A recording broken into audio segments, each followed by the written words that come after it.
మహాదేవుడు మన ప్రభు రక్షకుడు అయిన యేసు క్రీస్తు నామమున కూడి వచ్చిన క్రీస్తునందు ప్రియమైన సహోదరి సహోదరులందరికీ వందనాలు. ఈ అవకాశం ఇచ్చిన దైవజనులు రెవరెండ్ డాక్టర్ వేణుగారికి ప్రత్యేకమైన వందనాలు చెల్లిస్తూ ఉన్నాను.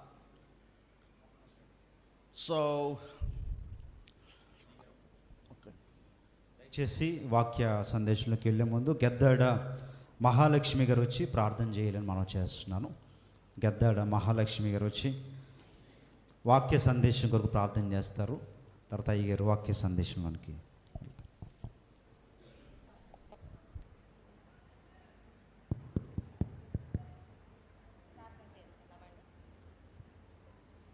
మహోన్నతుడా, మహాపురుషుడు, మహా కృపగల దేవ నాయన, యెహోవా నాయన, మీకే స్తుతులు స్తుతులు స్తోత్రములయ్యా. మహాగణుడవు నాయన, మహాపరిశుద్ధుడవు తండ్రి, గొప్ప దేవ, మీకే వందనములు తండ్రి. నాయన ఇదిగో తండ్రి, గడిచిన సంవత్సరం అంతట్లో నాయన మీరు మమ్మలను కాచి కాపాడి సజీవ లెక్కలో ఉంచి తండ్రి నాయన ఇదిగో దేవా, ఈ నూతన సంవత్సరంలో నాయన మేము నాయన ఈ 1వ తారీఖున మీ మందిరంలో చేరి తండ్రి నాయన మిమ్మల్ని ప్రార్థించుకొనుటకు నాయన మాకు గొప్ప తరుణమును మాకు దయచేసిన గొప్ప తండ్రి, మీకే లెక్కలేని స్తుతులయ్యా, స్తోత్రములు తండ్రి. దేవా నాయన ఇదిగో తండ్రి నాయన డిసెంబర్ నెల అంతా నాయన క్రిస్మస్ దినములో నాయన బిడ్డలందరికీ సంతోషకరమైన నాయన పండుగ దినముల్లో మీరు సంతోషము దయచేసిన గొప్ప తండ్రి, మీకే లెక్కలేని స్తుతులయ్యా నాయన.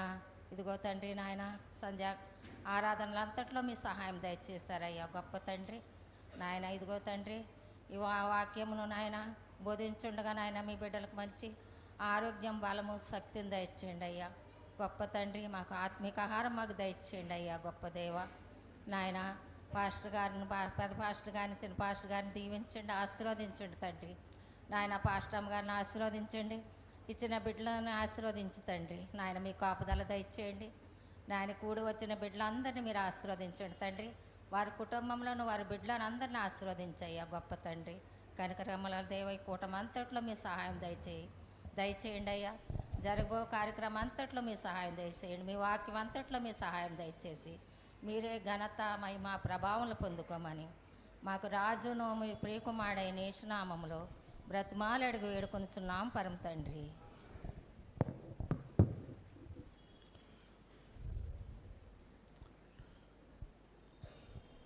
మంచిది. మరొకసారి మీ అందరికీ వందనాలు తెలియజేస్తూ ఉన్నాను. ఒకసారి అందరము లేచి నిలబడదాం. Just 2 minutes. ప్రసంగి గ్రంథము 1వ అధ్యాయము, ప్రసంగి గ్రంథము 1వ అధ్యాయము 9, 10 వచనాలు చదువుకుందాం. మునుపు ఉండినదే ఇక ఉండబోవున్నది, మునుపు జరిగినదే ఇక జరగబోవున్నది.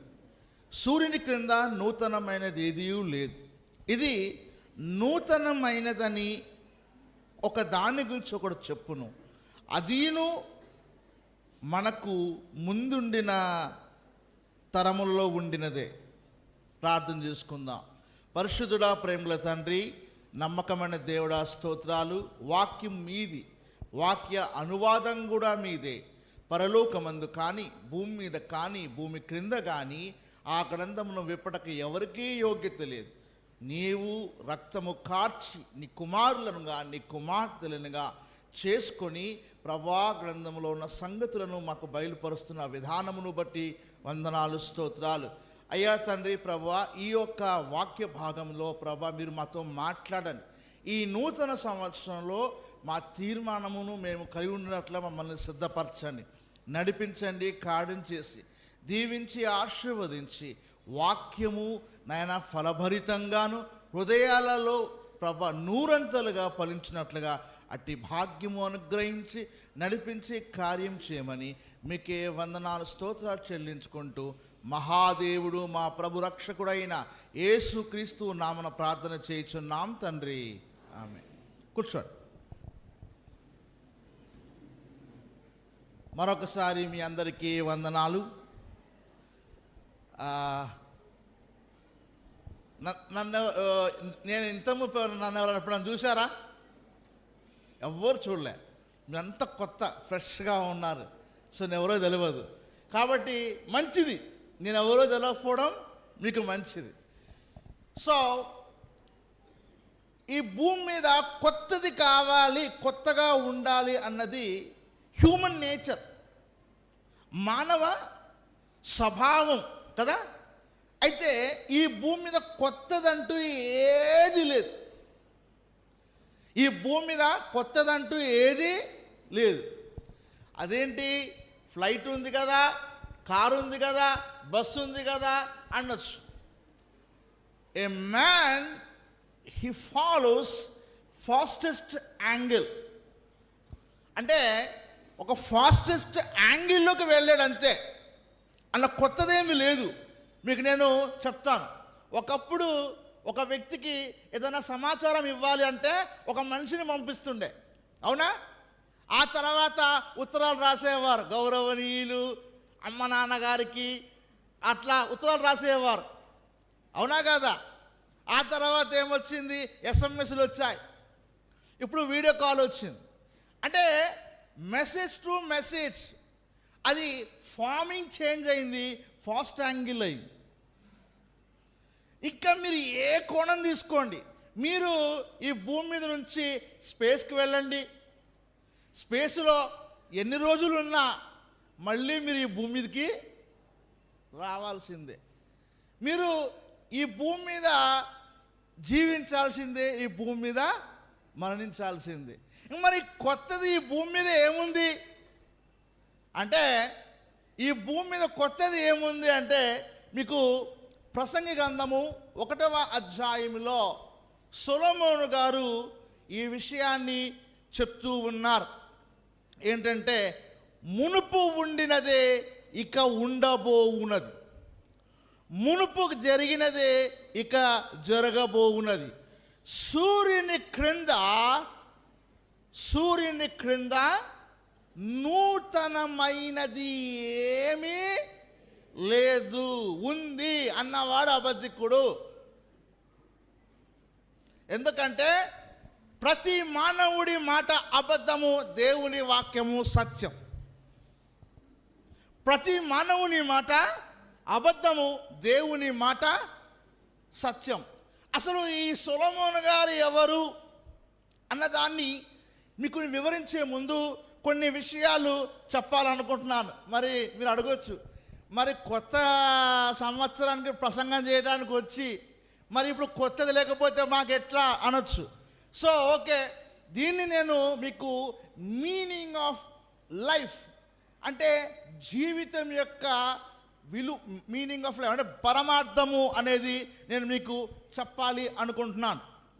మనకు ప్రసంగి గ్రంథము 1వ అధ్యాయము 1వ వచనములో దావీదు కుమారుడును యెరూషలేములో రాజయుండి ప్రసంగి పలికిన మాటలు. ఎవరు పలికిన మాటలు? ప్రసంగి అంటే మనకు కింగ్ జేమ్స్ వర్షన్లో ప్రీచర్ అనుంది, ప్రీచర్ అనుంది. కానీ హిబ్రూలో కోహెలెత్ అని ఉంది, Qoheleth. So what is the mean by this Qoheleth? రాసుకోవాలనుకుంటే చక్కగా రాసుకోండి, లేకపోతే 1-2 సార్లు మరి ఆల్రెడీ రికార్డ్ అవుతుంది కాబట్టి 1-2 సార్లు విన్నా కూడా బాగుంటుంది. కోహెలెత్, కోహెలెత్ అంటే అర్థం ఏంటంటే కలెక్టివ్ థింగ్స్. వాటిని ఏమంటారు? వాటిని పోగు చేసి వాటిని సమకూర్చి దానిలోని పరిపూర్ణతను తీసుకొచ్చే వాళ్ళను కోహెలెత్ స్పీకర్స్ అంటారు. అందుకే కోహెలెత్ అనే మాట హిబ్రూలో వ్రాయబడింది. సో ఫస్ట్ కొంచెము మీకు నాలెడ్జ్ గురించి కొంచెం చెప్పిన తర్వాత I will go forward on. అయితే ఫస్ట్ పాయింట్ ఏంటంటే, దేవుడు ఆదాము అవ్వలను పరిపూర్ణమైన జ్ఞానవంతులుగా చేశాడు. ముఖ్యంగా ఆదాముని పరిపూర్ణమైన జ్ఞానవంతుడుగా చేశాడు, జ్ఞానము అయిన వాడు. కాబట్టి ఆయన జంతువులకు ఏ పేర్లు పెట్టాలో ఆ పేర్లు అన్నీ పెట్టాడు. దేవుని పరిపూర్ణమైన జ్ఞానముకైన ఆదాము అవ్వ వలన తను కావాలని ఆ పండు తిన్నాడు. ఎందుకంటే 1 తిమోతి చాప్టర్ 2 ఆదాము మోసపరచబడలేదు అనే మాట వ్రాయబడింది. ఆయన విల్లింగ్లీ ఆ పండు తిన్నాడు. ఆ తర్వాత ఏమైందంటే పరిపూర్ణమైన జ్ఞానములో నుండి పాపం వలన జ్ఞానము తగ్గుకుంటూ వచ్చింది. దేవుడు ఇన్నోసెంట్ ప్రజలను సృష్టించలేదు. ఇన్నోసెంట్గా ఉన్న చిన్నపిల్లలాంటి మనస్తత్వం ఉన్న సృష్టించలేదు. A perfect person. ఎందుకంటే భూమిని ఏలండి అని ఆయన బ్లెస్ చేసిన ఒక దేవుని స్వరూపంలో పుట్టబడ్డ వ్యక్తులు ఆదాము అవ్వలు. అయితే పాపం వలన ఆ యొక్క నాలెడ్జ్, ఆ రైట్స్ నాలెడ్జ్ అది డిక్రీజ్ అవుతూ జల ప్రళయములో ఏం చేయబడిందంటే కంప్లీట్గా అది మొత్తము డివైన్ నాలెడ్జ్ అనేది డిస్ట్రాయ్ అయిపోయింది. అంటే destroy means it's went off. తర్వాత నోవహు ఫ్యామిలీతో యానిమల్స్ని మళ్ళీ దేవుడు రీఎస్టాబ్లిష్ చేయడం స్టార్ట్ చేశాడు. అప్పుడు హ్యూమన్ బ్రెయిన్, అప్పటిదాకా డివైన్ నాలెడ్జ్ అనేది తగ్గుకుంటూ వచ్చి తర్వాత ఏం జరిగిందంటే మళ్ళీ ఇప్పుడు హ్యూమన్ ఇన్వెన్షన్స్ అనేవి స్టార్ట్ అయినాయి. ఆ యొక్క హ్యూమన్ ఇన్వెన్షన్స్ అంటే మానవుని యొక్క ఆ బ్రెయిన్లో డెవలప్మెంట్ అవ్వడం స్టార్ట్ అయింది. అలా స్టార్ట్ అయ్యి అలా క్రమక్రమంగా పెరుగుతూ వస్తుంది. ఇప్పటికీ ఆ నాలెడ్జ్, ఆ బుర్ర, ఆ బ్రెయిన్ పెరుగుతూనే ఉంది. చాలా జాగ్రత్తగా గమనించండి. ఓరల్ ప్రాఫిటిక్ ఎరా అంటారు. ఓరల్ ప్రాఫిటిక్ ఎరా అంటే ప్రవక్తలే కానీ వాళ్ళు నోటితో పలికిన ప్రవక్తల కాలం. ఆదాము ప్రవక్త అయి ఉన్నాడు, కానీ ఆదాము ప్రవచించినవి బైబిల్లో రాయబడలేదు. హానోకు ప్రవక్త అయి ఉన్నాడు, హానోకు ఏం ప్రవచించాడో బైబిల్లో రాయబడలేదు. నోవహు ప్రవక్త అయి ఉన్నాడు, కానీ నోవహు ఏమి ప్రవచించాడో బైబిల్లో రాయబడలేదు. సువార్త చెప్పడానికి కనపడుతుంది. అయితే అబ్రహాం కూడా ప్రవక్తే, కానీ వీళ్ళందరూ ఓరల్ ప్రాఫిట్స్ అంటే దేవుని మాటను అంగీకరించి ఆ కాలంలో దేవుని వర్తమానం చెప్పి ముగించుకున్నవారు, కానీ వాళ్ళు రిటర్న్లుగా ఎప్పుడూ రాయలేదు. సో ఈ ఓరల్ ప్రాఫిట్స్ కాలంలో దేవుడు మళ్ళీ జ్ఞానాన్ని రీస్టోర్ చేయడానికి దేవుడు దాన్ని ఏమంటారు బిల్డ్ చేసుకుంటూ వచ్చాడు. అలా చేసుకుంటూ వస్తూ మోషే ద్వారా ఆ కాలంలో అప్పటికి సివిలైజేషన్ స్టార్ట్ అయింది. ఫస్ట్ సివిలైజేషన్ మనకు వరల్డ్ హిస్టరీలో ఏన్షియన్ సివిలైజేషన్ ఏంటంటే సుమేరియన్ సివిలైజేషన్. అప్పుడు అక్కడ అక్షరాలు ఏమీ లేవు. అక్షరాలు అయినా ఓన్లీ పిక్టోగ్రఫీని ఏమంటారు, ఇట్లా బొమ్మలు గీసి చేస్తా చూడండి, పిక్టోగ్రఫీ. ఇట్లా బొమ్మలు వేసి ఇప్పుడు చూడండి పిరమిడ్స్ మీద పిక్టోగ్రఫీ కనబడతాయి, అన్ని బొమ్మలు కనబడతాయి కదా. సో అట్లా పిక్టోగ్రఫీ ఉండేది. ఆ తర్వాత లేటర్ ఆన్ ఈ ఓవెల్స్, ఆల్ఫాబెట్స్ ఇవన్నీ అలా పుస్తకాలు కాలం వచ్చింది. ఈ పుస్తకాల కాలం అంటే ఈజిప్షియన్ సివిలైజేషన్ ఎప్పుడైతే అడ్వాన్స్ అయిందో ఆ సివిలైజేషన్ నుంచి బుక్స్ అనేవి రాయటము, చదవటము అనేది ప్రారంభించబడింది. అలా చేసుకుంటూ వస్తూ సొలొమోను దగ్గరికి వచ్చిన తర్వాత సొలొమోను ఏం చేశాడంటే దేవుడిచ్చిన జ్ఞానముతో అందుకనే ప్రసంగి గ్రంథము 1వ అధ్యాయములో ప్రసంగి మాటలు అని ఉంది. అక్కడ హెబ్రీలో కోహెలెత్ అని ఉంది. అంటే కలెక్టివ్ నాలెడ్జ్, మొత్తం ఆ నాలెడ్జ్ అంతా కలెక్ట్ చేసి ప్రసంగి గ్రంథం మన కొరకు ఇచ్చాడు. So very wonderful. అసలు చాలామంది ప్రసంగి గ్రంథం గురించి చాలా తక్కువ చేసి మాట్లాడతారు, కానీ ఆది కాండం నుంచి ప్రకటన గ్రంథం వరకు ఏ గ్రంథము కూడా తక్కువది కానీ ఎక్కువది కానీ ఏది లేదు. అంతయు ఆది కాండం నుంచి ప్రకటన గ్రంథం వరకు ప్రతిదీ దేవుని యొక్క వాక్యమై ఉన్నది అని బైబిలు సెలవిస్తుంది. అయితే ఈ ప్రసంగిలో సమస్తము వ్యర్థము వ్యర్థము వ్యర్థము అని చదివారా? ఎంతమంది చదివారు? అందరూ చదువుతారు. వ్యర్థము వ్యర్థము అని, అంత వ్యర్థము. నేను ఆల్రెడీ ఒక బ్రదర్ అన్నాడు నాతోటి, ఈ వ్యర్థము వ్యర్థము వ్యర్థం అని చెప్పాడు కదా, ఎందుకు సార్ ఇది చదవాలి, ఇది చదవాల్సిన అవసరం ఏముంది అని అడగడం జరిగింది. సో నేను ఇప్పుడు మీకు దాని గురించి ఆన్సర్ చేయబోతున్నాను. ఈ సొలొమోను ఎటువంటి వాడు అన్న దాన్ని ఒకసారి నేను మీకు తెలియజేస్తాను. మొదటి రాజుల గ్రంథము 4వ అధ్యాయం,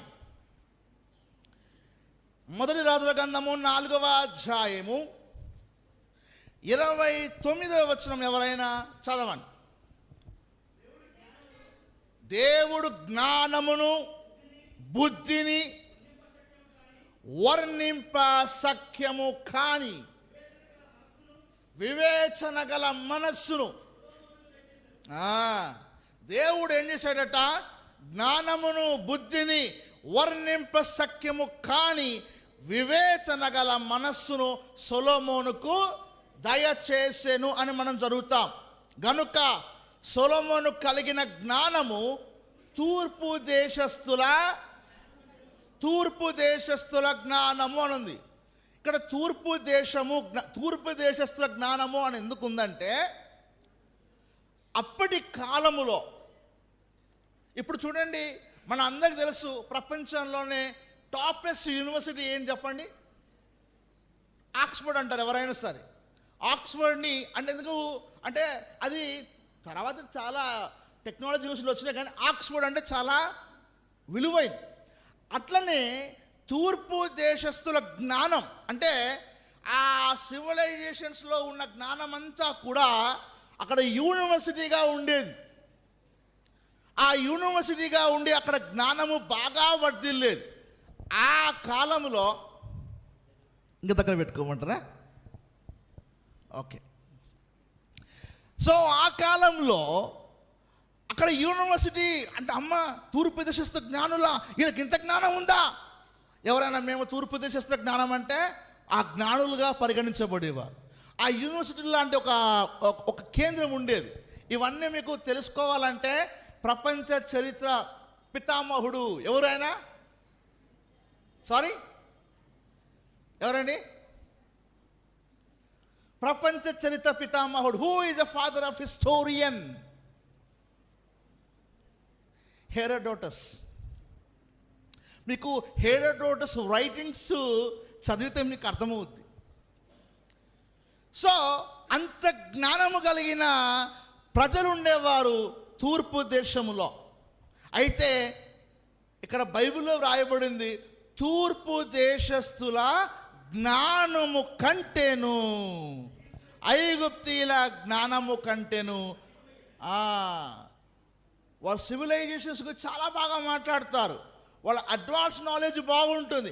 వాళ్ళకంటే సొలొమోను జ్ఞానము గొప్పదిగా ఉంది, అధికముగా ఉంది.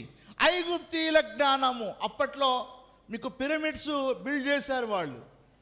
అసలు ఇప్పుడున్న మోడర్న్ టెక్నాలజీలో ఇప్పుడుకున్న ఆర్కిటెక్ట్ కానీ ఆ బిల్డింగ్ కన్స్ట్రక్షన్లో కానీ అట్లాంటి అడ్వాన్స్ చేయలేదు. అంత టెక్నాలజీని యూజ్ చేసి ఆ బండలు కట్టలేరు. అలాంటిది ఆ కాలంలో కట్టారు.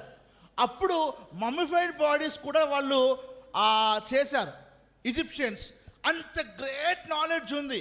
వాళ్ళ కంటే కూడా సొలొమోను జ్ఞానము అధికమై ఉండెను అనే మాట మనము బైబిల్లో చదువుతాం. ఇక అవన్నొద్దు, 33వ వచనం చదువుకుందాం. మరియు లెబానోనులో ఉండు దేవదారు వృక్షమునే కానీ గోడల్లో మొలుచు ఇస్సోపు మొక్కనే కానీ చెట్లన్నిటి గూర్చి అతడు ఇప్పుడు ఫాదర్ ఆఫ్ బాటనీ ఎవరు?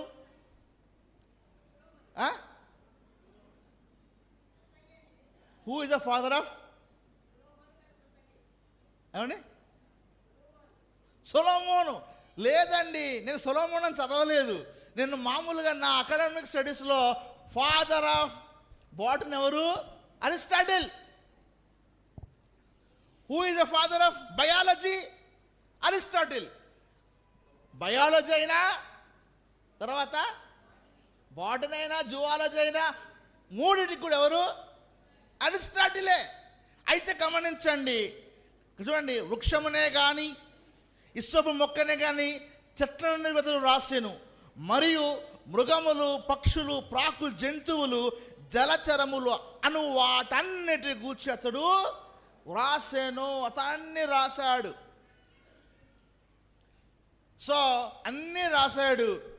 అయితే నాలెడ్జ్కి 4 పిల్లర్స్ అంటారు. ఎవరెవరు అంటే Socrates, Aristotle, Plato, Pythagoras. So ఈ నలుగురు ఏన్షియంట్ గ్రీక్ ఫిలాసఫర్స్. వీళ్ళంతా వీళ్ళు ప్రపంచానికి జ్ఞానం అందించారు అంటుంటారు. కానీ హిస్టరీ బాగా తెలుసుంటే, హెరోడోటస్ యొక్క రైటింగ్స్ కనుక చదువుంటే, వీళ్ళు BC 4th century వాళ్ళు. ఎవరు? ఇప్పుడు నేను చెప్పిన Socrates, Pythagoras, Plato, Aristotle 5th 4th century వాళ్ళు.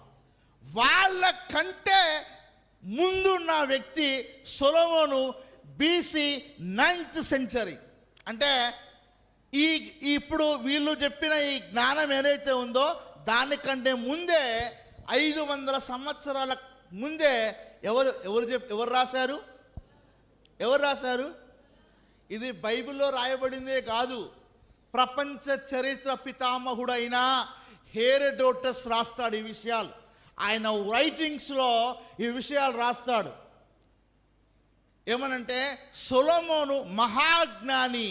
ఆ జ్ఞానము అప్పుడు ఆ దేశంలో ఉన్న జ్ఞానము చాలా గొప్పది.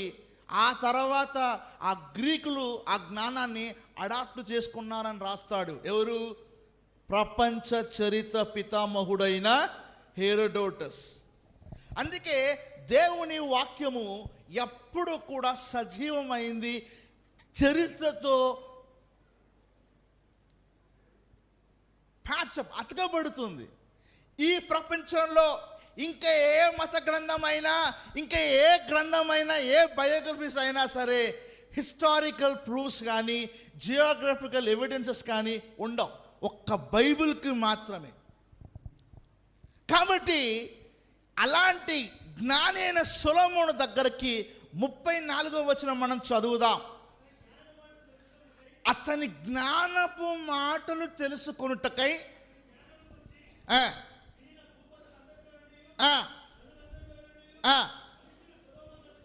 సొలొమోనుతో యుద్ధం చేసి సొలొమోనుని ఆక్రమించుకుందామన్న ఆలోచన లేదు. ఆ కాలంలో రాజ్యాల్లో ఉన్న రాజులంతా ఎవరి దగ్గరకు వచ్చారు? ఎవరి దగ్గరకు వచ్చారు? సొలొమోను దగ్గరకు వచ్చారు. ఎందుకంటే యుద్ధం కంటే జ్ఞానము శ్రేష్టమైనది. యుద్ధం కంటే జ్ఞానము శ్రేష్టమైంది. ఆ దేశాల్లో, ఆ రాజ్యాల్లో ఉన్న సమస్యలు ఏవైతే ఉన్నాయో ఆ సమస్యలన్నిటికీ పరిష్కారంగా ఆయన చెప్పడం జరిగింది. అందుకని మొదటి రాజుల గ్రంథము 10వ అధ్యాయము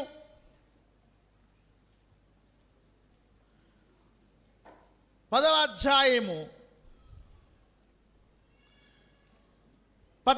వచనం చదవండి. ఏటేటా సొలొమోనుకు వచ్చు బంగారము 1332 మణుగుల. మొత్తం ఈ బిల్డింగ్ కూడా సరిపోదు బంగారం, అంత బంగారం వచ్చేది, కానుకగా వచ్చేది. సంవత్సరం అట్లా 40 సంవత్సరాలు వచ్చింది. అంటే ఎంత బంగారం ఉన్నట్టు? ఆ జ్ఞానానికి, ఆ బంగారము అప్పట్లో ఉన్న రాజులు వాళ్ళ బంగారాల ఇచ్చి సొలొమోనుకి ఇచ్చి, సొలొమోను దగ్గర నుంచి ఆ రాజ్యాల్లో ఉన్న సమస్యలు చెట్ల సమస్యలు, జంతువుల సమస్యలు, కుటుంబ సమస్యలు, రాజ్య సమస్యలు, అన్ని రకాల సమస్యలన్నిటినీ ఆయన దగ్గర తెలుసుకుని వెళ్ళేవారు. దేవుని కొరకు ఒక మనిషి నిలబడితే అలా ఆశీర్వాదకరంగా మనము ఉండాలి. అయితే 23వ వచనం చదవండి. ఈ ప్రకారము రాజైన సొలొమోను ధనము చేతను జ్ఞానము చేతను భూపతులందరిలో అది కూడా అయి ఉండెను. అతని హృదయమందు దేవుడుంచిన జ్ఞాన వాక్కులు వినుటకై లోకులందరూ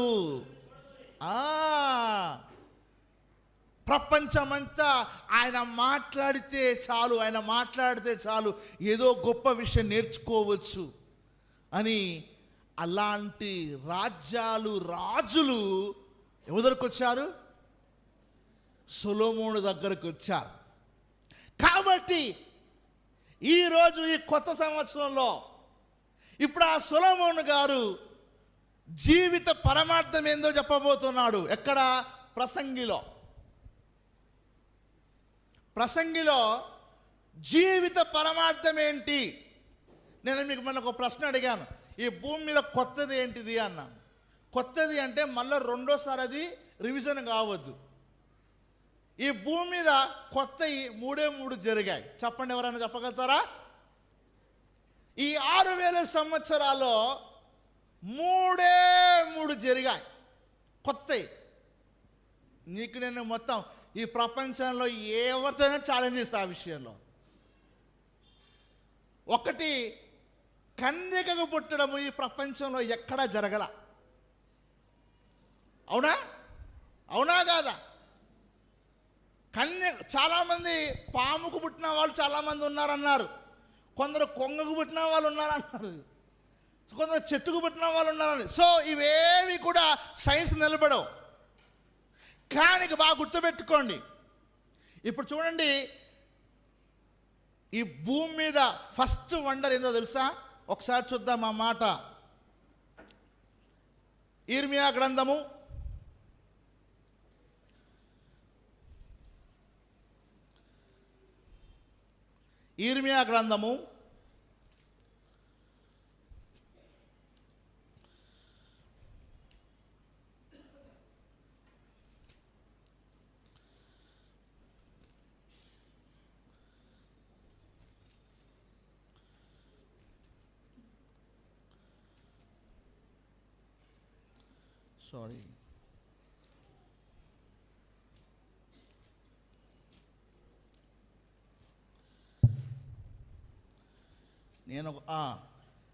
31వ అధ్యాయము 22వ వచనం.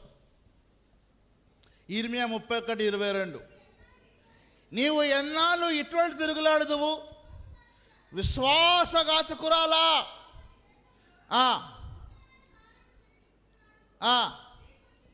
స్త్రీ పురుషుణ్ణి ఆవరించును. చాలమ్మా, స్త్రీ పురుషుణ్ణి ఆవరించును. ఇది నూతన కార్యము అనింది. మరియ దగ్గరికి గబ్రియల్ గారు వచ్చి, ఇది ఎలా సాధ్యము అంటే, నేను పురుషుని ఎరగని దానినే అన్నప్పుడు పరిశుద్ధాత్మ నీ మీదకి వచ్చి సర్వోన్నతుని శక్తి నిన్ను కమ్ముకొనును గనుక అని పుడతాడు. సో అది ఫస్ట్ వండర్. ఆదాం పుట్టిన తర్వాత ఇంకేది జరగలేదు. రెండోది ఏంటి తెలుసా? The miracles of Jesus. యేసుక్రీస్తు చేసిన అద్భుతాలు. ఆయన సముద్రం మీద నడిచాడు. సముద్రం ఎందుకు నడిచాడు? ఆయన సముద్రం ఎందుకు నడిచాడు చెప్పండి ఎవరన్నా? వారిని కాపాడాలనుకున్నాడు కదా. కానీ సముద్రం మీద ఆయన ఎందుకు నడిచాడు? మీరు ఎవరైనా సముద్రం మీద మరి వాక్ చేయగలరా? యోబు గ్రంథము 9వ అధ్యాయము. యోబు గ్రంథము 9వ అధ్యాయం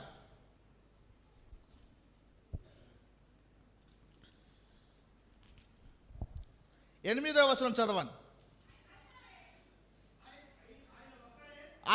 ఒక్కడే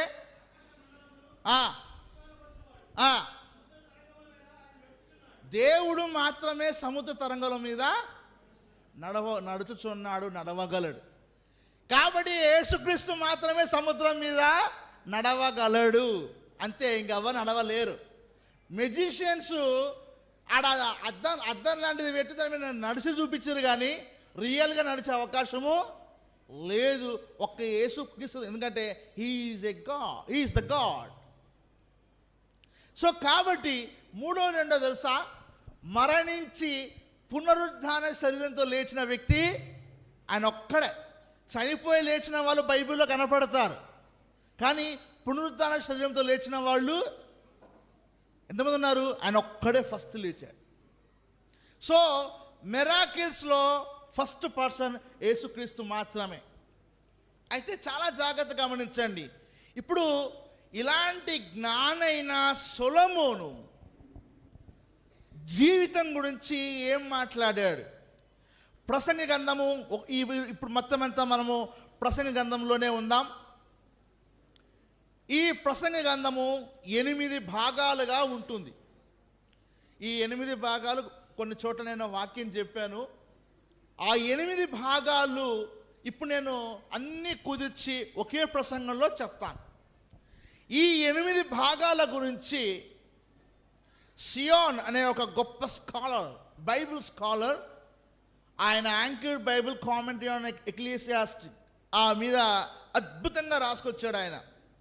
క్రేగ్ బర్తలోమ్యూ అనే గొప్ప స్కాలర్, రెండో ఆయన బేకర్ ఓల్డ్ టెస్టిమెంట్ కామెంటరీ. ఈ 2 ప్రసంగి గ్రంథం మీద చదివితే అద్భుతమైన వివరణగా దొరుకుతుంది. దాంట్లో వాళ్ళు ఒక ఆయనేమో బిబ్లికల్ టెక్నికల్ పాయింట్స్ మీద రాసుకొస్తే, రెండో ఆయన ఈ భూమి మీద ఉన్న ఫిలాసఫర్స్ చెప్పిన అన్నిటినీ కూర్చి ఆ ప్రసంగ గ్రంథంలో ఉన్న అసలు సత్యాన్ని ప్రపంచానికి పరిచయం చేశాడు క్రేగ్ బర్తలోమ్యూ.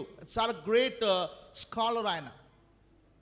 సో కాబట్టి 4 ప్రధానమైన సమస్యలు ఉన్నాయి ఈ భూమి మీద. ఆ 4టికి జవాబు, సమస్యలు ఆయనే చెప్పాడు సొలొమోను గారు, వాటికి జవాబు కూడా సొలొమోను గారే చెప్పారు. అది ప్రసంగి గ్రంథములోనే ఉంది. చాలామంది ప్రసంగి గ్రంథాన్ని చదవరు, సువార్తలు చదువుతారు. యేసు ప్రభు 5 రొట్టెలు 2 చేపలు 5,000 మందికి పంచిపెట్టాడు, ఆ గొప్ప దేవుడు.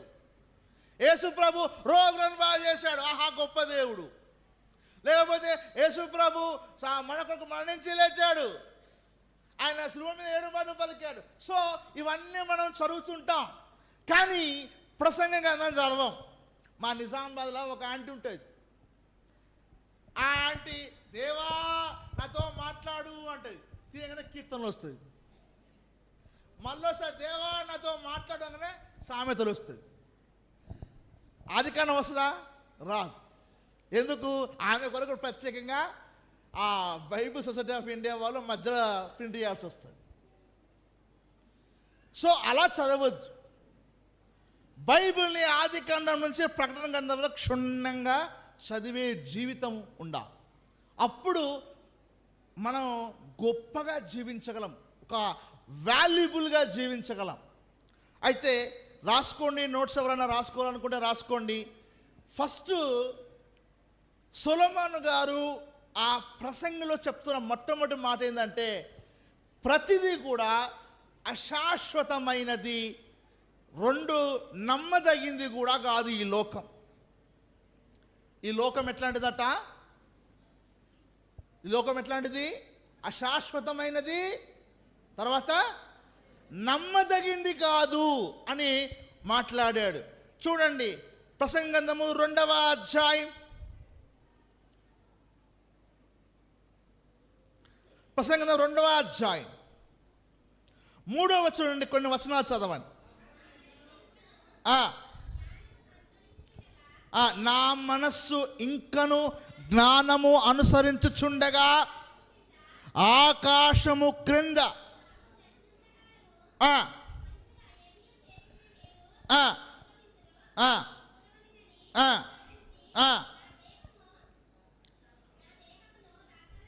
నా దేహమును ద్రాక్షారసము చేతను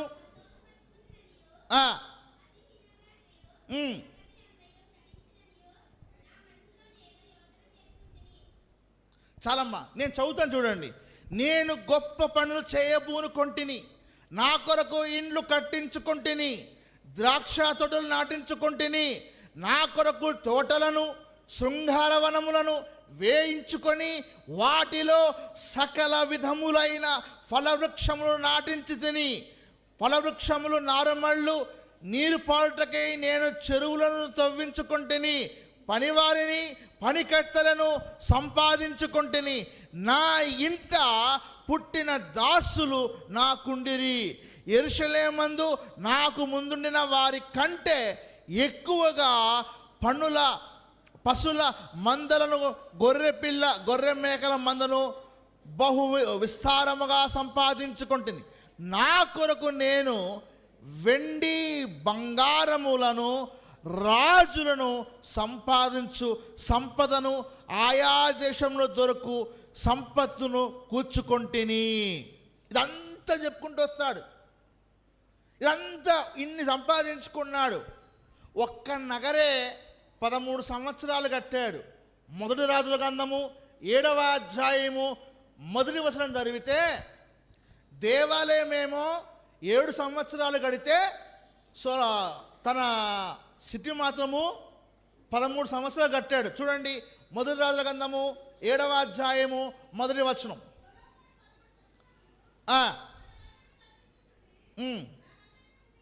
అది 13 సంవత్సరాలు తన పట్టణం కట్టుకున్నాడు. ఆ పట్టణంలో బిల్డింగ్లు, ఆ గార్డెన్స్, పబ్లిక్ గార్డెన్స్, ఫలవృక్షాలు అవి ఇవి అన్నీ పెట్టుకున్నాడు. తర్వాత దేవాలయం మాత్రం 7 సంవత్సరాలే కట్టాడు. చూడండి, 6వ అధ్యాయము 38వ వచనం చదవండి. మొదటి రాజులు 6:38.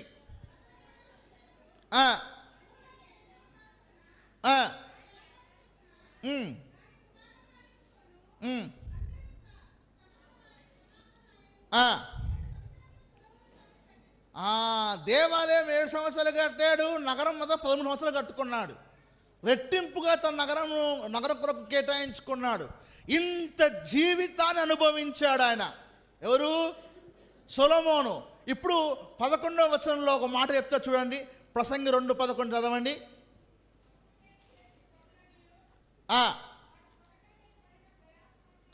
ప్రయాసమంతయు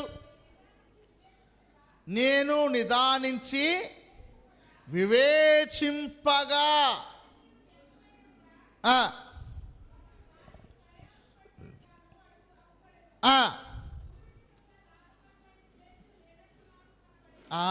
చూడండి, నేను ఇంత ప్రయాసపడి ఇన్ని కట్టుకొని 13 సంవత్సరాలు తన స్థితి కట్టుకొని బంగారము, వెండి, నగలు ఆయా దేశంలో దొరకు మంచి మంచి సామగ్రితో సంతోషించాలి అనుకున్నప్పుడు ఆయన వివేచించి నిదానించి చూచినప్పుడు ఆయనకేం కలిగింది? అది వ్యర్థముగా గాలికి ప్రయాసపడుతున్నట్టుగా కనిపించింది. అందుకే అంటున్నాడు, ప్రతిదీ అశాశ్వతమైనది మరియు నమ్మదగనిది.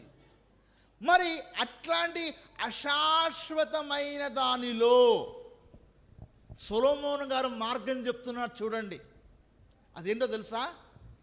నీకు దేవుడు జీవితం ఇచ్చాడే, ఆ జీవితము దేవుడిచ్చిన వరంగా భావించి దేవుని కొరకు మంచిగా బ్రతకమంటున్నాడు. ఇలాంటి శాశ్వతము అశాశ్వతమైన ఈ లోకములో, ఏది నమ్మదగినదిగా లేని లోకములో నీకు దేవుడు వరము అంటే ఒక జీవితము వరంగా ఇచ్చాడు. అది నువ్వు నమ్ము, దాని కొరకు నువ్వు జీవించుము అంటున్నాడు. అది ఫస్ట్ దానికి ఆన్సర్. ఎలాగంటే చూద్దాం.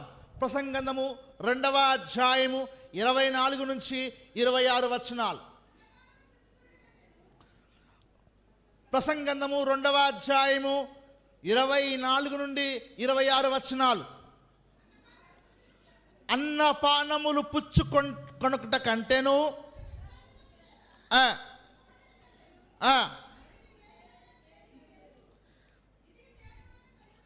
ఇది ఇది దేవుని వలన కలుగునని నేను తెలుసుకొంటిని. ఆయన సెలవు లేక భోజనము చేసి సంతోషించుట ఎవరికి సాధ్యము? ఏలయనగా దైవ దృష్టికి మంచివాడిగా ఉండు వానికి దేవుడు జ్ఞానమును తెలివిని ఆనందమును అనుగ్రహించు. చాలమ్మ అంటే ఈ అశాశ్వతమైన లోకములో నమ్మదగని వారుగా లేని ఈ లోకములో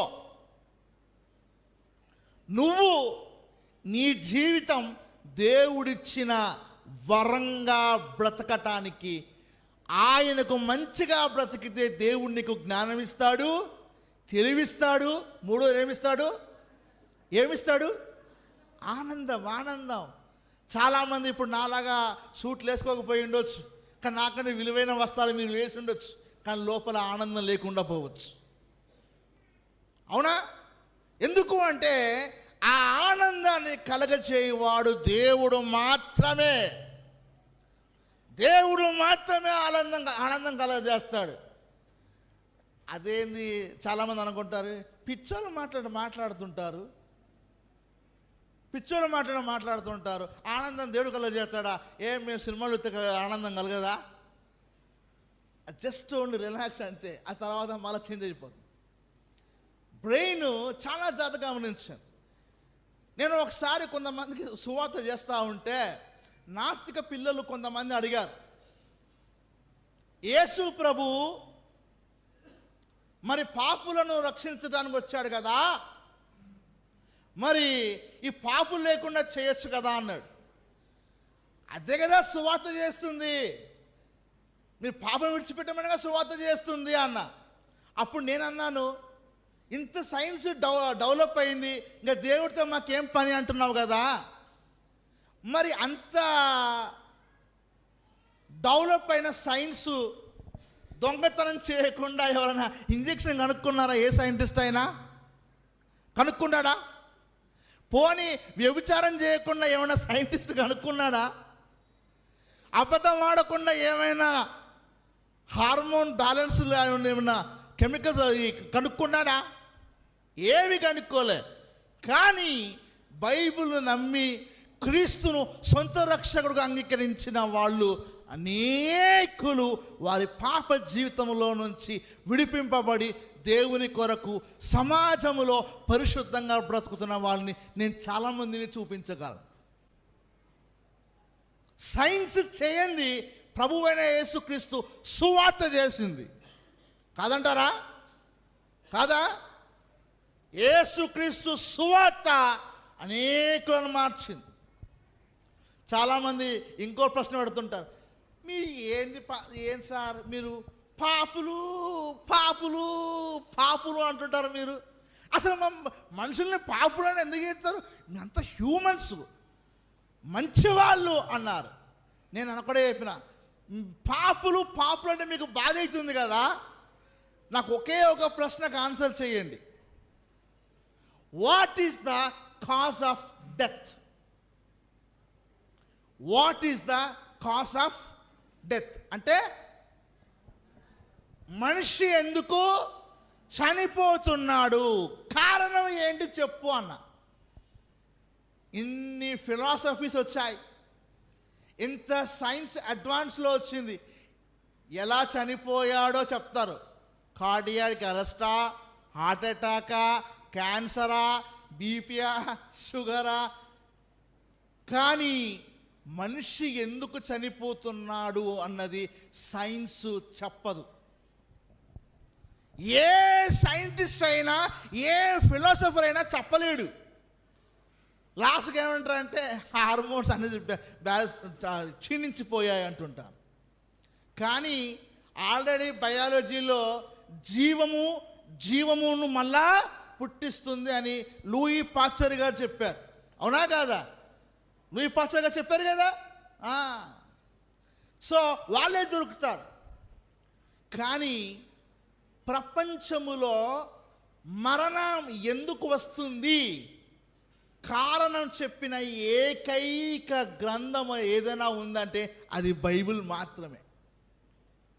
ఎందుకు వచ్చిందంటే ఆజ్ఞ అతిక్రమమే పాపము, పాపము వలన మరణం వచ్చింది అని బైబిల్ చెప్తుంది.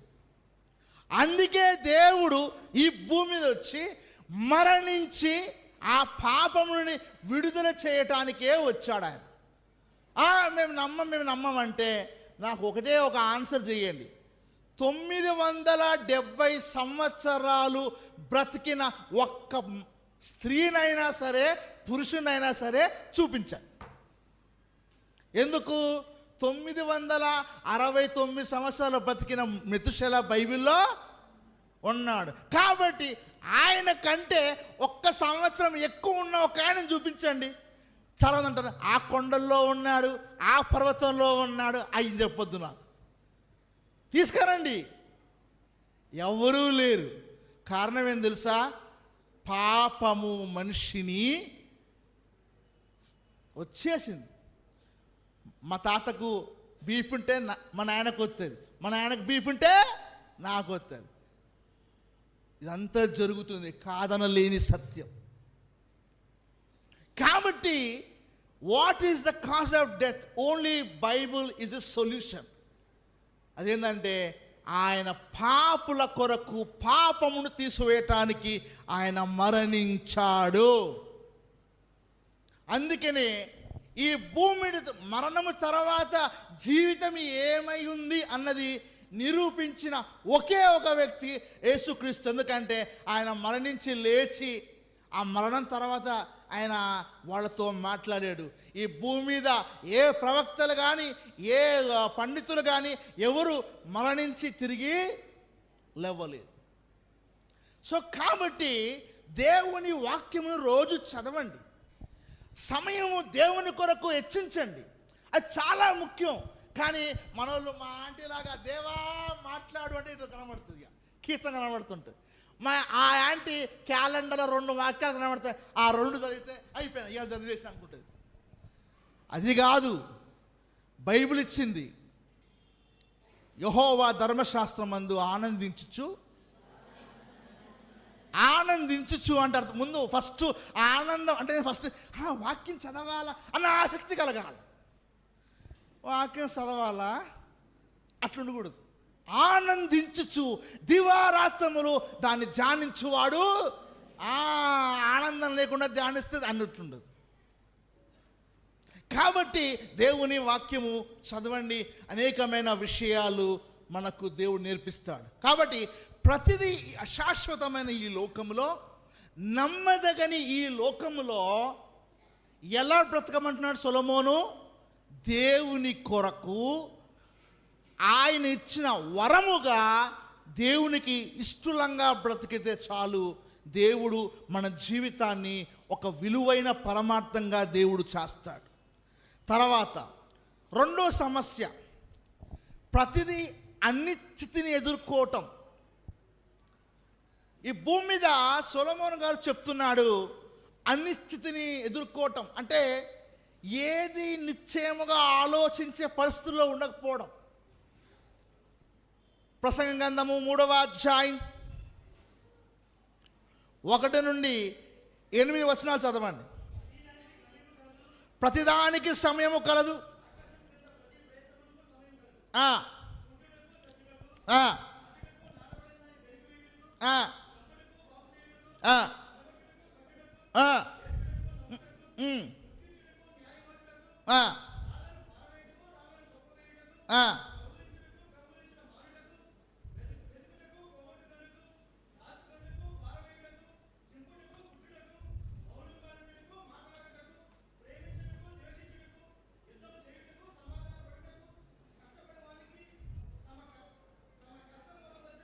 అది వాటన్నిటి సమయం ఉన్నా అన్నాడు. అలా ఏ టైం ఎప్పుడైతే ఎవరికి తెలవదు. అందుకే ప్రతిదీ అనిశ్చితితో ఉన్నది. నువ్వు దాన్ని ఎదుర్కోవాలంటే ఆయన దానికి ఆన్సర్ చేస్తున్నాడు. 14-15 వచనాలు అది ఏందో తెలుసా?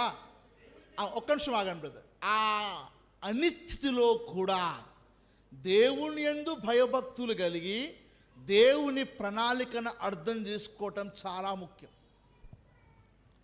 ఆ అనిశ్చితిలో కూడా దేవుని యందు భయభక్తులు కలిగి దేవుని ప్రణాళికను కూడా అర్థం చేసుకోవడం చాలా ఇంపార్టెంట్. చదవండి ఇప్పుడు 14-15 వచనాలు. దేవుడు చేయు పనులన్నీ శాశ్వతములని నేను తెలుసుకుంటుని, అది ఏది చేర్చబడదు.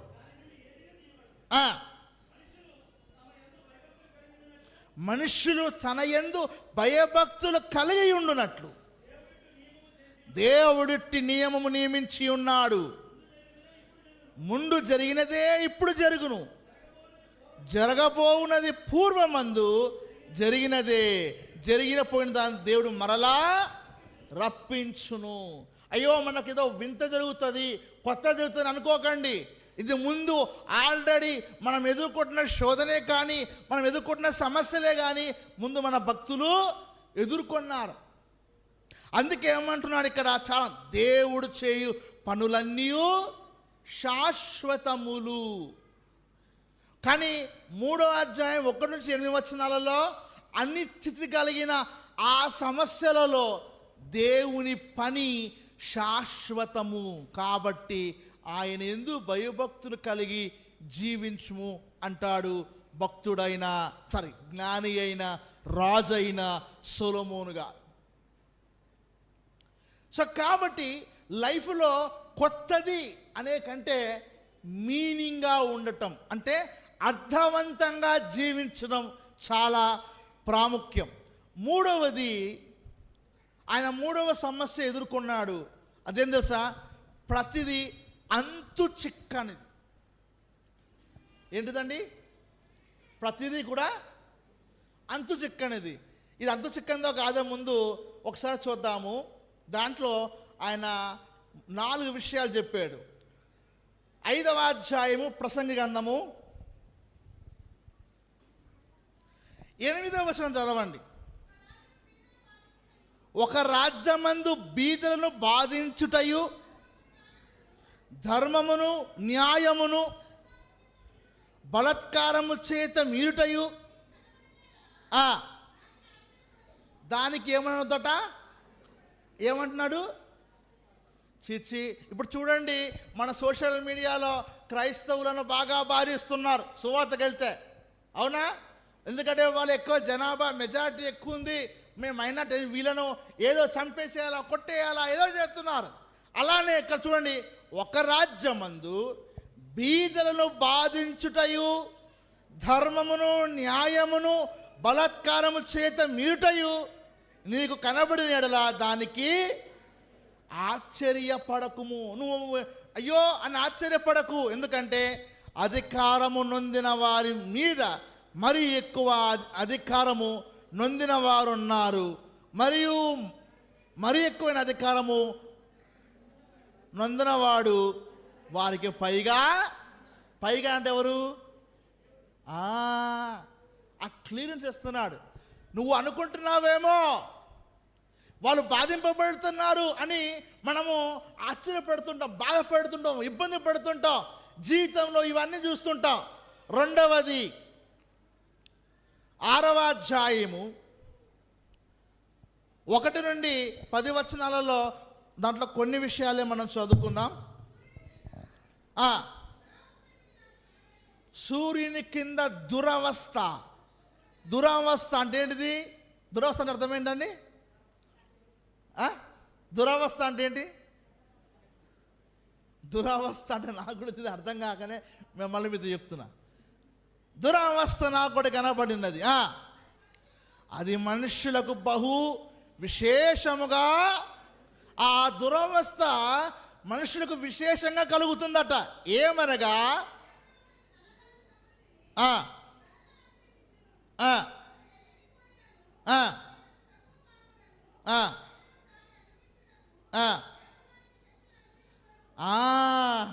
పైన ఏమనుంది? దేవుడు ఒకనికి ధనధామ్న సమృద్ధి ఘనతయు అనుగ్రహించును, అతడు ఏమి కోరినా అది అతనికి తక్కువ కాకుండాను, అయినను దాన్ని అనుభవించటకు దేవుడు వానికి అదేంటి, దేవుడు ఇవ్వాలి కదా, ఇచ్చేశాడు కదా, ఇచ్చినా కూడా దాన్ని అనుభవించే శక్తి వారికి లేదట. అన్యుడు దాన్ని అనుభవించును, ఇది వ్యర్థముగాను గొప్ప దురవస్థగాను కనబడుచున్నది. ఇది గొప్ప దురవస్థగా కనబడుతుందట. తర్వాత చదవండి. ఒకడు 100 మంది పిల్లలను కని దీర్ఘాయుష్మంతుడై చిరకాలము జీవించినను అతడు సుఖానుభవము ఎరుగకయు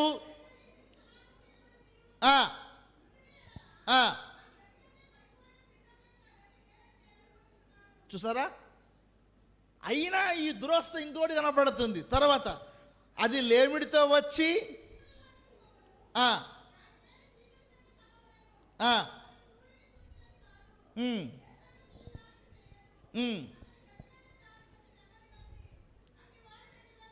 అట్టివాడు 2000 సంవత్సరములు బ్రతికియు మేలు కానకయున్న ఎడల వారి గతి. ఇదంతా దురావస్థ కనబడుతుంది. ఇంకా 7వ అధ్యాయము 7వ వచనం చదవండి. అన్యాయము చేయటం వలన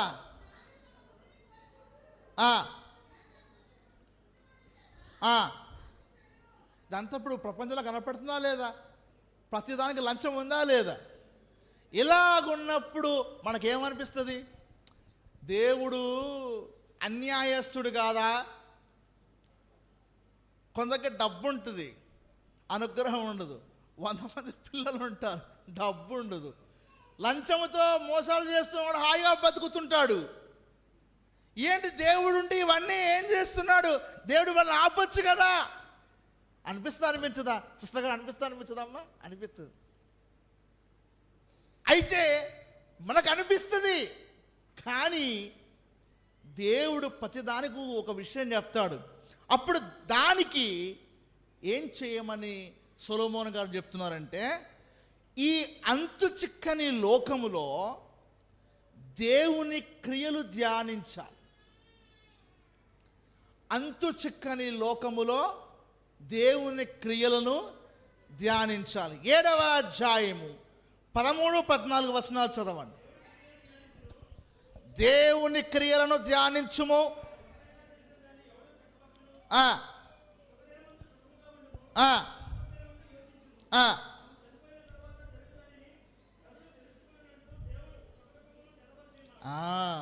దేవుని క్రియలు ధ్యానించు. లంచాలు, మోసాలు, దురవస్థలు ఇవన్నీ ఎదుర్కొంటున్నప్పుడు నువ్వేం చేయాలి అంటే దేవుని క్రియలను ధ్యానించుము, నువ్వు దేవుని వైపు చూడుము అన్నాడు. ఎందుకు దేవుని వైపు చూడమన్నాడు అంటే, ఇక్కడ ఏమంటున్నాడు? ఆయన వంకరగా చేసిన దానిని ఎవడు చక్కపెట్టును. చూడండి, చాలా జాగ్రత్తగా గమనించండి. దీని గురించి మనం బైబిల్లో చాలా విషయాలు చూడవచ్చు. ఇశ్రాయేలు దురవస్థను దేవుడు చూశాడు. దేవుడు మోషేను పంపి ఆ దురవస్థలో నుంచి బయటికి తీసుకొచ్చాడా లేదా? దేవుడు దురవస్థను చూశాడు. లేమిలో సారేపతి విధవరాల్ని దేవుడు పోషించాడా లేదా? పోషించాడు. అంటే ప్రతి సమస్య పరిష్కారము దేవుడు ఎక్కడో ఒక దగ్గర తన భక్తులకు చేశాడు. వాటిని ధ్యానించుము అని సొలొమోను గారు చెప్తున్నారు. అందుకే ఏమంటున్నాడు అంటే, అంతు చిక్కని ఈ లోకములో దేవుని క్రియలు ధ్యానించు వారముగా ఉండాలి. తర్వాత 7వ అధ్యాయము 23-24 వచనాలు చదవండి.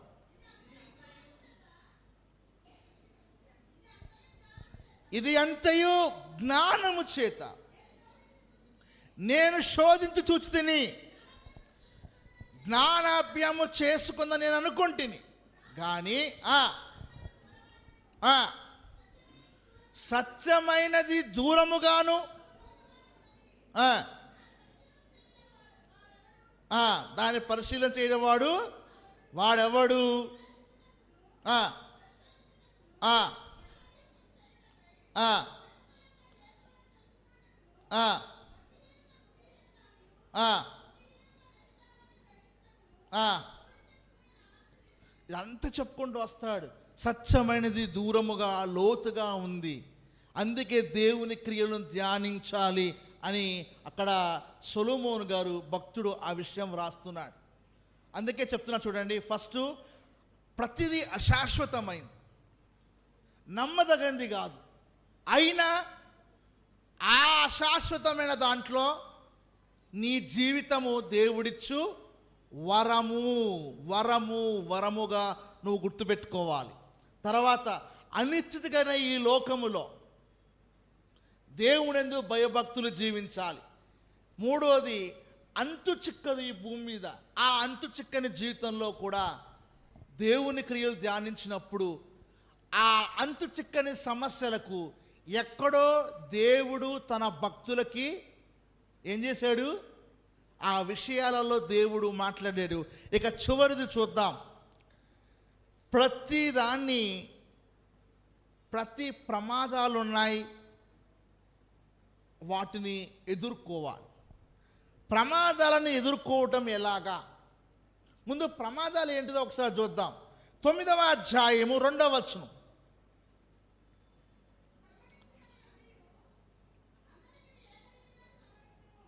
సంభవించినది అన్నీయు అందరికీ ఏకరీతిగానే సంభవించును. నీతిమంతులకును దుష్టులకును మంచివారికిని పవిత్రులకును అపవిత్రులకును గతి ఒక్కటే.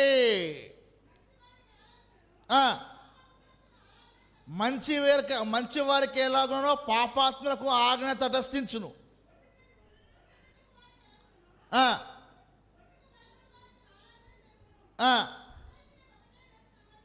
అందరికీ ఒకటే సంభవించును. తర్వాత 11వ వచనం చదవండి.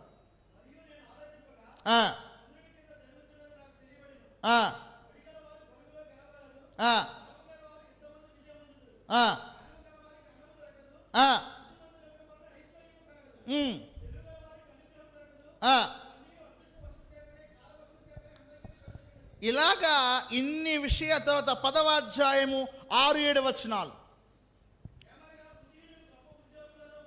చూడండి. బుద్ధిహీనులు గొప్ప ఉద్యోగములో ఉంచబడటయు,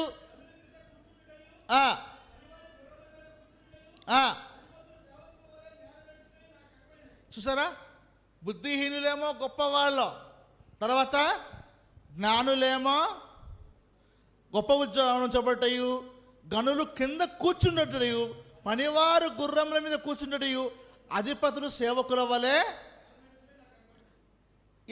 ఇట్లాంటి పరిస్థితులు మనకు కనబడుతున్నాయి ఈ భూమి మీద. ఇలాంటి కనబడుతున్నప్పుడు మనం చేయవలసిన అత్యంత లాస్ట్ విలువైంది ఏంటంటే 12వ అధ్యాయము 13-14 వచనాలు మొత్తం ఫైనలైజ్ చేస్తున్నాడు.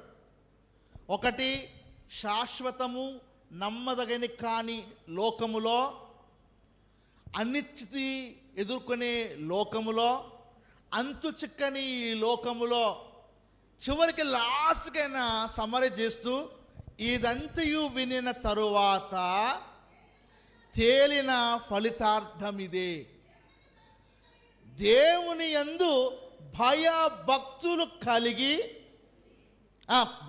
కలిగి ఉండి ఆయన కట్టడను అనుసరించి నడుచుచుండవలెను. మానవ కోటికి ఇదే విధి.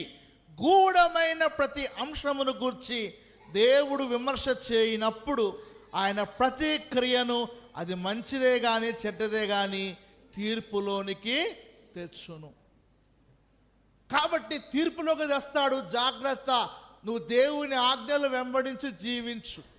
నీకు ఈ భూమి మీద ఏ కష్టం వచ్చినా, ఏ అంతు చిక్కని సమస్య వచ్చినా, ఈ భూమి మీద నమ్మదగింది ఏది ఉన్నా, నీ పరిస్థితులు తారుమారైన అశాశ్వతమైన ఈ లోకములో నువ్వు చేయవలసింది ఏందో తెలుసా?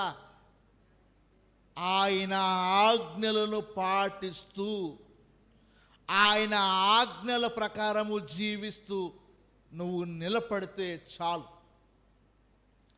ప్రతిదీ దేవుడు తీర్పులోకి తీసుకొని వస్తాడు అని ఆయన వాక్యము సెలవిస్తుంది.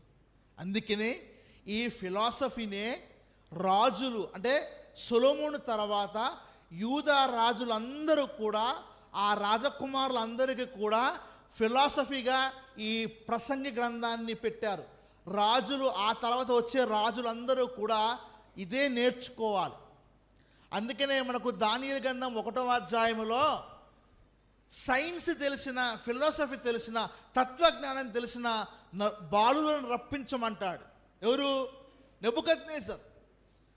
ఈ ఫిలాసఫీ మనము నేర్చుకోగలిగితే, ఒకటి అశాశ్వతమైంది, నమ్మదగని ఈ లోకం అని సులభంగా వాళ్ళు చెప్పేశాడు. రెండవది ప్రతిదీ అనిశ్చితమైనది. మూడవది అంతు చిక్కనిది. నాలుగవది అనేక ప్రమాదాలు కలిగిన ఈ లోకం. ఎందుకంటే ఇది పాపములో ఉన్నది గనుక. పాపములో ఉన్న ఈ లోకములో ఈ 4 అత్యంత భయంకరమైన విషయాలని సొలొమోను గారు చెప్తున్నారు. అయితే ఈ 4 నువ్వు చేయవలసింది ఏందో తెలుసా? ఒకటి, నీ జీవితం దేవుడిచ్చిన వరంగా కలిగి ఉండి ఆయన కొరకు మంచిగా బ్రతకాలి. రెండవది, ఆ అనిశ్చితిలో దేవుని యందు భయభక్తులు కలిగి, దేవుని ప్రణాళిక ఏంటి, నా పట్ల, నా జీవితం పట్ల ఆయన ప్రణాళిక ఏమై ఉంది అన్నది తెలుసుకోవాలి. మూడవది, ఈ అంతు చిక్కని ఈ లోకములో దేవుడు ఏ సమస్యకైనా సరే పరిష్కారము ఏయో భక్తులలో మనకు చూపిస్తాడు. కాబట్టి దేవుని క్రియలు ఏం చేయాలా? ధ్యానించాలి. ఎందుకంటే రకరకాల సమస్యల్లోంచి దేవుడు వారిని బయటికి తీసుకొచ్చిన విషయాలు ఉన్నాయి. తర్వాత 4వది మనం చదివాము, ఆయన యందు భయభక్తులు కలిగి ఆయన కట్టడలను అనుసరించి నడుచుకొనవలెను. ఈ 4 నీ లైఫ్లో ఉంటే నీ జీవితము సంతోషంగా, ఫలభరితంగా ఉంటుంది. ఎందుకంటే అదే జీవిత పరమార్థం. అది కొత్త సంవత్సరంలో మీరు కొత్త బట్టలు కొనుక్కున్నారు, కొత్త డ్రెస్సులు కొనుక్కున్నారు, కొత్తగా బిర్యానీ, మటన్, చికెన్ అన్నీ వేసుకోవచ్చు. మళ్ళీ పాతగా అయిపోతాం లైఫ్. కానీ ఈ చెప్పిన ఈ 4 విషయాలు, 4 సమస్యలు ఉన్నాయి. ఆ 4 సమస్యలలో 4 సమాధానాలు కూడా సొలొమోను గారే చెప్పారు. ఒకవేళ మీకు ఏమైనా ఇంగ్లీష్ వచ్చి ఉంటే, చక్కగా మీరు బైబిల్ మీద మంచి ఆసక్తి ఉంటే, Zion anchored Bible commentary on Ecclesiastes అది చదవండి. రెండోది Baker Old Testament commentary by Craig Bartholomew, అంటే బర్తలోమై. ఈ 2 చదవండి. అద్భుతంగా ఈ లోకములో దేవుని తీర్పులు ఏమేమై ఉన్నాయో, ఎలా చేశాడో దాని విషయాలన్నీ కూడా అద్భుతంగా వాళ్ళు చాలా గొప్పగా మరి కామెంటరీస్ రాశారు. అవన్నీ చదవండి. ఇంకా ఆ పుస్తకాల కంటే ముందు దీన్ని చదవండి. చాలామంది అంటారు ఇది చదవడానికి టైం లేదంటారు. కానీ ఇది చదవడానికి టైం లేనప్పుడు ప్రార్థన ద్వారా దేవునికి నీ మనసు చెప్పుకుంటున్నావు. మరి దేవుని మనసు నువ్వు ఎరిగి ఉండాలంటే ఇది చదవాలి. ఇది దేవుని మనసును తెలియజేస్తుంది. కాబట్టి ఈ నూతన సంవత్సరంలో మీరు నేర్చుకోవాల్సిన ఒకే ఒక విషయం ఏంటంటే, దేవుని కొరకు విలువైన అర్థవంతమైన జీవితం 2025 నుండి మీ జీవితం ఇంకా అర్థవంతంగా ఉండాలని కోరుకుంటున్నా. ఈ వాక్యము మీ హృదయాలలో ఫలించును గాక. దేవుడు మీకు మంచి వాక్యం సే దేవుని గట్టిగా చప్పట్లు కొట్టండి. మంచిది. ఈ అవకాశం ఇచ్చిన దైవజనులు రెవరెండ్ డాక్టర్ మరి వేణు గారికి ప్రత్యేకమైన వందనాలు చెల్లిస్తూ ముగిస్తున్నాను.